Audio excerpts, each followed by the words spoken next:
It feels like as the days go by, there are more and more young women at younger and younger ages clamoring at attention and fame on OnlyFans, performing ridiculous publicity stunts, showing up on podcasts and saying outlandish things that seems like they'll just do anything for attention these days. And two of these women, Bonnie Blue and Lily Phillips, have blown up recently on social media because of their ridiculous stunts. Now in this video, I'm going to get into their story, why they're doing what they're doing, what led them to this point, whether they believe it's harmful or not, and I'm going to show you the dark truth behind a lot of this stuff that isn't just relevant to them but relevant to our lives as well. I want to give you a fair warning. Honestly, what I'm going to discuss in this video is somewhat explicit just because of the nature of these stunts that these ladies, these women, are performing, and we're going to talk about some of that with discretion obviously. But if this is something you're sensitive with, especially if you're younger and you're not ready for these types of conversations, or this is a triggering subject for you, I just encourage you to skip this video. That's okay.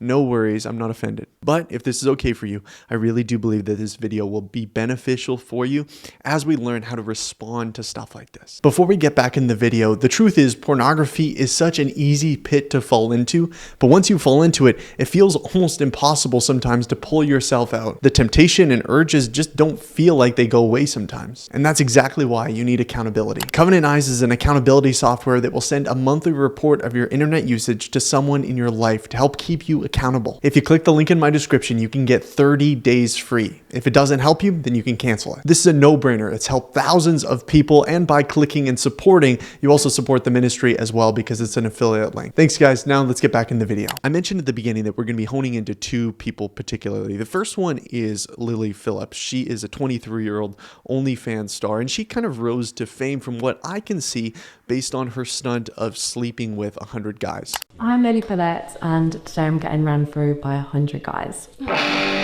The other woman goes by the name of Bonnie Blue. Now, she's been blowing up on social media recently for a number of different reasons, but she kind of topped Lily Phillips' act of 100 men by sleeping with 1,000 men. And these are just random men in England that showed up at her door. I don't discriminate whether you're married, 18 or 80. I'll take anybody. Recently, she's come out in the news saying that she wants to do this thing where she's going to be in a box and Bonnie Blue's petting zoo. I am going to be in a glass box, tied up, and it's going to be open for the public. Oh my God.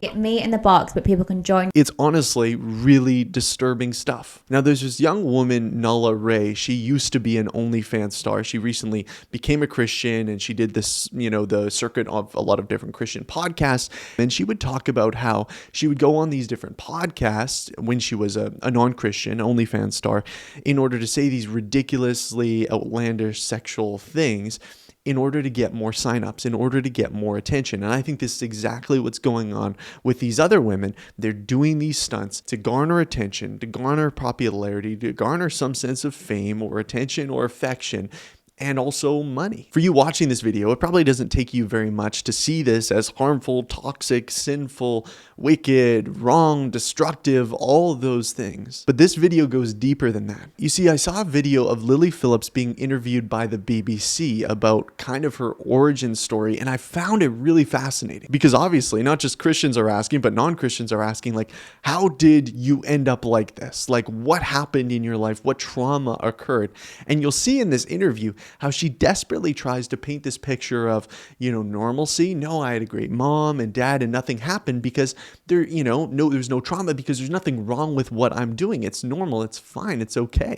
To give people a little bit of background to you, you've said you had a picture perfect childhood, you've got amazing parents, you've had a very happy upbringing. Yeah. So my parents are both together. I have one older brother, and we just had the perfect upbringing in a little village. No kind of past trauma or anything like that. My parents raised us perfectly. Just honestly, it was perfect. You say your parents are really supportive of what you do, and people just don't believe you when you say that. Yeah, so it's tricky really, because they were super supportive when I went into OnlyFans. They understand that it makes me really happy. I'm not hurting anyone, I'm safe. So they thought, kind of, why not? She has three justifications here. The first thing is it makes me happy, right? It brings me some sort of pleasure. It makes me feel fulfilled.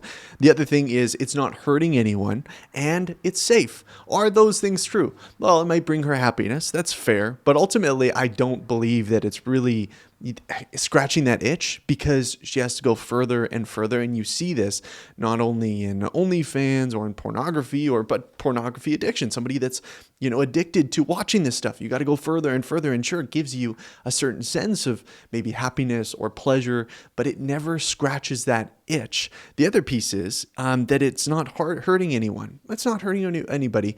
I would just disagree with that. Like, straight up, you're creating this material that is a distortion of God's design for sexuality.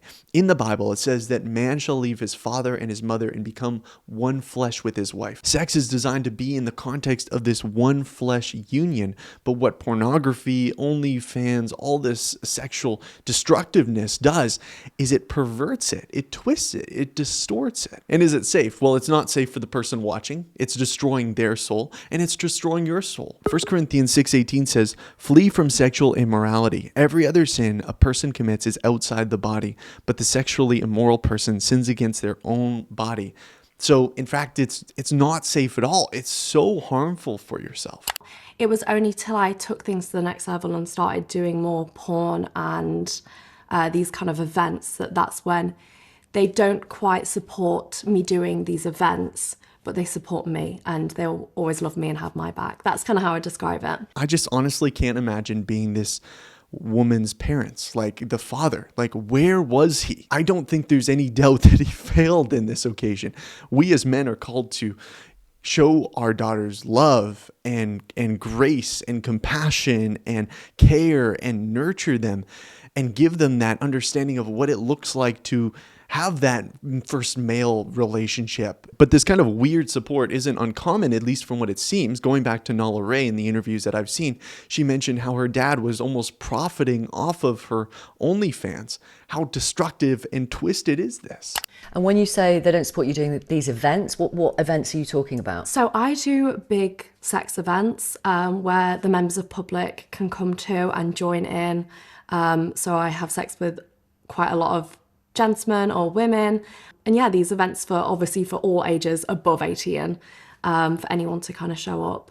And can you explain why they don't support that? I think they just don't find it necessary. It's not something they would have chosen for me to do. I don't think any parent wakes up and goes, oh, I want my kid to be a porn star when they're older. But they understand that it makes me happy. When you kind of like watch somebody and you can tell like there's so much going on behind their eyes that they're not showing, like they're putting on a face.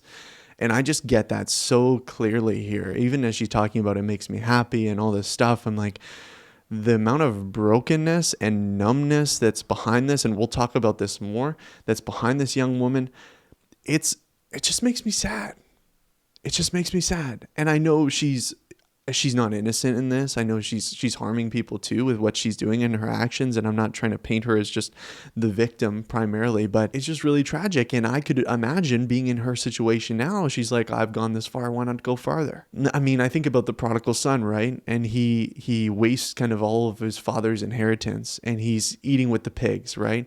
He stooped to that level down there. And I could imagine for the prodigal son, he's like, you know what? I've already, reached this level. I'm already in the dirt now. Why not I get dirtier, right?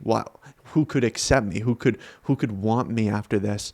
And I feel like that is the lie that the devil tells us, is even for this young woman to say that, hey, you've gone way too far. How could God want you after this? You've tarnished everything that you've been given. And yet God in his mercy is extending his hand to even this young woman, because we've all sinned and fallen short of the glory of God. He died to take our shame upon himself so that we could be free, so that we could have a new identity. Your generation, Gen Z, has grown up with pornography being easily available on smartphones. How do you think that has influenced you?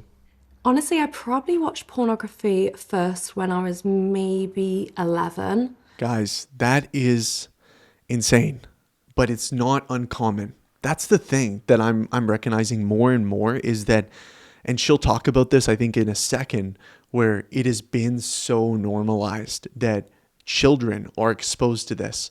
And that's insane. That's insane. These are perverted images and videos that give you a false perspective and idea of what sex is and what it should be and what it was created to be. And so I've always known about it. I've always knew it was a thing. And I always thought it was very normal to watch. And I personally don't think pornography is a bad thing in moderation. I just think it's when younger adults have a lot of access to it, that's when it does become a problem. You see her moral standard there. She says, well, in moderation, right? Why moderation? Why not just watch tons of it? Why is that a bad thing for you? It's kind of like junk food in a sense. That's kind of how she sees it. It's like, well, junk food, you shouldn't eat a lot of the Doritos, but definitely some of them is fine in moderation. No, these aren't Doritos. This is arsenic. This is poison for your soul. Here's the deep darkness that I'm seeing that's going undercover here. It's the numbness that is happening. It's the normalization that's happening. Even as she's talking about having sex with all these people and just, it's a normal thing. It's a fine thing. It's whatever. It doesn't matter anymore. She's become so numb to it. And I think about us in our own life and the sexual sin that we've partaken in, whether that's fornication or pornography or whatever. Have we seen it as normal? Have we normalized it in our own hearts? Have we become numb to it? But if you started watching it at 11, Yeah. I mean, that is so young. Yeah. Can you describe how it has influenced you and your brain and your outlook on sex? You know what? It actually made me really sex confident and learn a lot of things. I mean, that's mostly how I learned through pornography. And I do think it has a positive effect on me, just in terms of like understanding things a little bit more. Right. You kind of begin to see the origin of this and how, you're taking pornography in as truth, that this is how it is. This is how sex should be. It should be with multiple people. It should be about, using the other person, take what I can get. So what happens here when we become numb to this stuff, right? Numb to this perversion of God's design. God has given us all a conscience. The Bible says that he's written his law on our hearts. So there's this tinge, even when we're a non-Christian, that we're doing something wrong here. We're not doing what is right here. And that conscience is being seared off. It's like this. I don't know if you guys know any Mexican grandmas, but when they make tortillas, they always flip with their hands. Like, right? This is a calling card of a Mexican grandma or auntie. They're flipping with their hands, and their hands are just like made out of steel. For some reason, the heat is not transferring its way to their fingertips. Meanwhile, you're touching that and you're like, ow, man, that burnt me. What's happened? Well, the sensitivity in their fingertips has been seared off by the heat. They don't feel it anymore. And this is exactly what happens when we've been exposed to pornography or sexual perversion or immorality at a young age. Is our sensitivity to it wears thin. It wears out. Now listen to me. What I want you to get from this video is not, man, these girls are so bad and they're so evil and they're so twisted. They're gross. They're disgusting. That's the Pharisee. The Pharisee's coming in and saying, hey, God, thank you that I'm not like those other men, those idolaters, those adulterers, those fornicators. Thank you that I give to the church and I'm a good person, right? That's exactly the parable that Jesus told. But the tax collector didn't even look up to heaven, and he beat at his chest and said, God, have mercy on me, a sinner. The truth is, as much as what I believe these women are doing is harmful and harmful for other people as well, we need to keep in mind that the men that are voluntarily participating in this too, they're at fault as well. But even beyond that, if I were sitting down with either one of these women, what I'd want to communicate to them is, yeah, what they're doing is harmful and destructive. But it's not too late. You haven't gone too far to experience God's grace and his mercy and his compassion and his forgiveness. I think of the prodigal son. Again, in the Bible, this is a parable. And the son takes the inheritance. He goes, he wastes it. And he comes back to the father and he says, I only deserve to be a servant anymore. Like, I don't deserve to be your son anymore. And yet, what does the father do?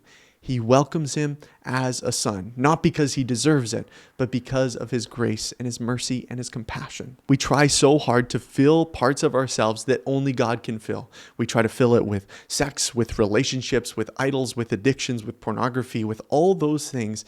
And we keep going down that path hoping that one day we'll hit on something that will truly satisfy our soul. But that's the crux of our rebellion, because God is extending his hand now and saying, I'm better. I will fulfill you. I will forgive you. Maybe you relate to this. Like you feel like you've gone down this road in some ways, sleeping with a bunch of people or pornography addiction or whatever that may be. And you feel like, maybe I'm too far beyond what God could save. Friend, no. If anybody tells you that, they're lying. They're just the Pharisee that wants to judge you. Jesus found a woman caught in adultery, and the religious leaders were ready to stone her. But he said, stop. If any of you hasn't sinned, then throw the first stone. And everyone walked away. He said to this woman, they don't condemn you, and neither do I. Go and sin no more. I pray that you would receive God's grace today. Thanks for watching, friends. I pray you were blessed by this, and until next time, God bless.